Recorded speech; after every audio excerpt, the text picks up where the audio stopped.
मैं प्रोफेसर कैलाश वसावे महाराष्ट्र नागपुर से हूँ। असल में 2007 से इस आदिवासी एकता परिषद के मंच से जुड़ा हूँ। इसी दादरा नगर हवेली में जो सम्मेलन हुआ था 2019 में, उसका युवा अध्यक्ष भी रह चुका हूँ और अभी महाराष्ट्र का जो नेशनल लॉ यूनिवर्सिटी है वहाँ प्रोफेसर हूँ और वहाँ मैं संविधान और आदिवासियों के कानून के बारे में बात करता हूँ। और आज इन्हीं कड़ी में हम बात करेंगे कि क्या आदिवासियों के लिए जो कानून है, जिस संविधान में आदिवासियों के लिए प्रावधान है, क्या वो धरातल पर उतरते हैं कि नहीं होते हैं, और साथ ही साथ इनमें अगर कोई संशोधन होता है तो क्या आदिवासियों के लिए ये खतरे की घंटी है या फिर आदिवासियों के हित के लिए ये संशोधन होते हैं। तो आपने देखा होगा कि जब आर्टिकल 370 का जो है ना यहाँ से हमने रिपील कर दिया था तो सारे देश में हर्ष उल्लास की स्थिति थी। लेकिन आप कश्मीर जाके देखो, वहां की जो कॉन्स्टिट्यूशनल सरकार थी, संवैधानिक सरकार थी, वो बंद पड़ चुके हैं। पिछले 6 सालों से वहां इलेक्शन हुआ नहीं है।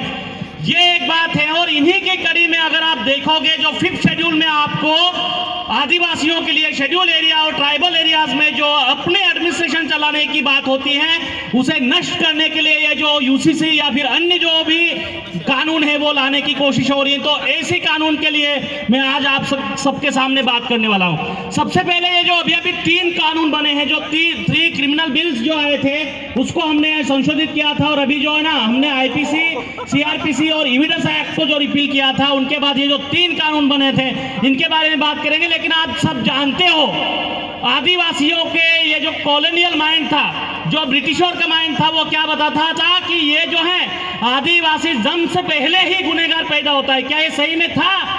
तो ये उन्होंने क्या किया था, हमारे लिए क्रिमिनल ट्राइब्स का एक्ट क्यों लाए थे।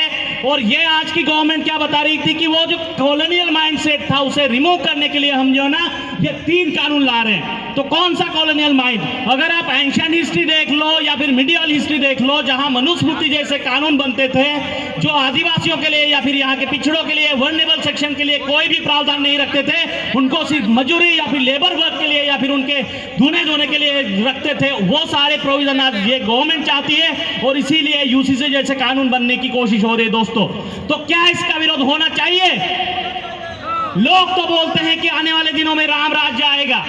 कैसे आएगा भाइयों? देख लो, जिस जंगल में यहाँ इनके राम जो है वो वनवास काटने गए थे, उनको आज उजाड़ रहे।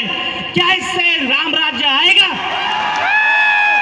हमें राम राज्य नहीं चाहिए, हमें संविधान पर आधारित जो आदिवासियों की प्रथा परंपरा की बात होती है, आदिवासियों की जस्टिस सिस्टम की बात होती है, वो कानून हमें चाहिए जो आदिवासियों के लिए संविधान के प्रावधान के जरिए होती है, और इसे इंप्लीमेंट करना सबसे ज्यादा जरूरी है।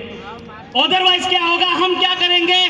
देखो, हमें आज देश का सबसे सर्वोच्च पद है प्रेसिडेंट का, वो आज आदिवासी है। लेकिन मणिपुर में क्या हुआ, वहां की गवर्नर भी आदिवासी है। तो इन पदों से हमें कुछ नहीं होता है, हमें इंप्लीमेंटेशन पे जोर देना चाहिए। और ये जो देखो, धार्मिकता पर बात नहीं हो, ये बात है, लेकिन हम क्या करेंगे भाई? आज का सबसे ज्यादा आक्रमण क्या हो रहा है? आरएसएस हम पे आक्रमण नहीं करती है क्या? तो फिर ये डीलिस्टिंग क्यों आया था? तो इसका हम खुद के विरोध तो करते हैं, ये मंच भी विरोध करना चाहिए, और साथ ही साथ ये जो आदिवासी युवा है वो विरोध करें कि हमें बंटवारा नहीं चाहिए, हमें कानून के जो प्रावधान है, संविधान के प्रावधान है, वो चाहिए, और जिनके ऊपर हम बात करेंगे।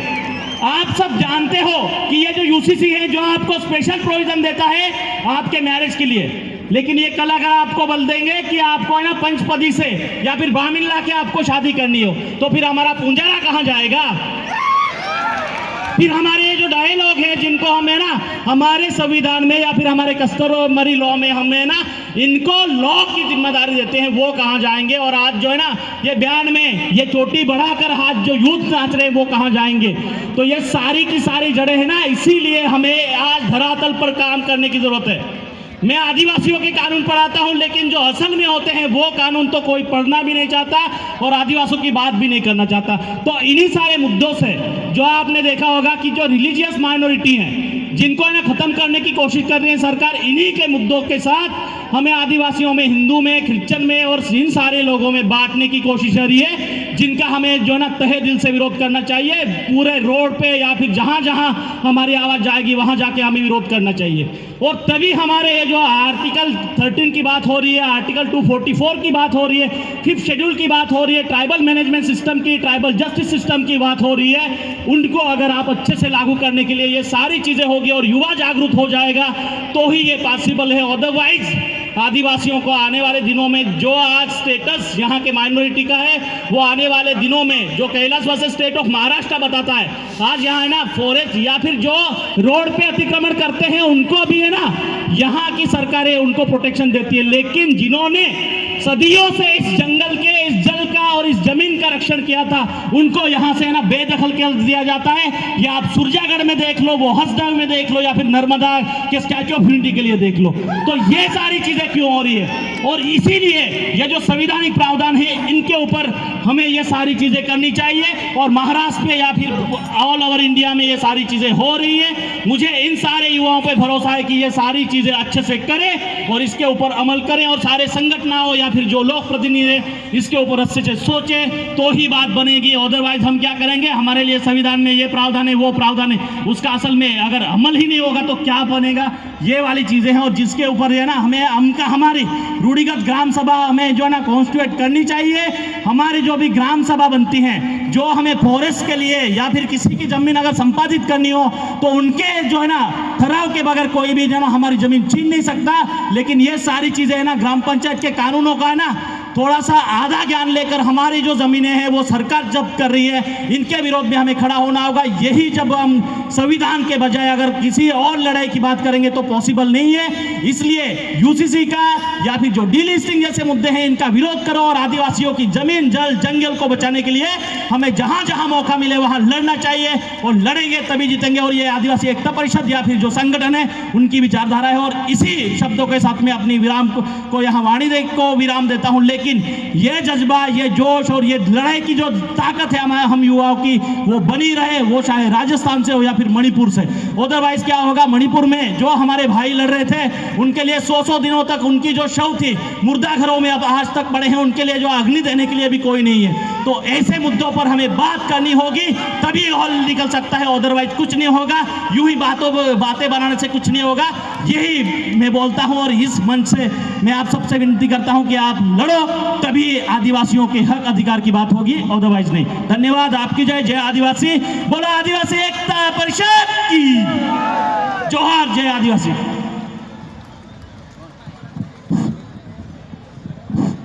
धन्यवाद प्रोफेसर कैलाश वसावा जी। अगले वक्त आके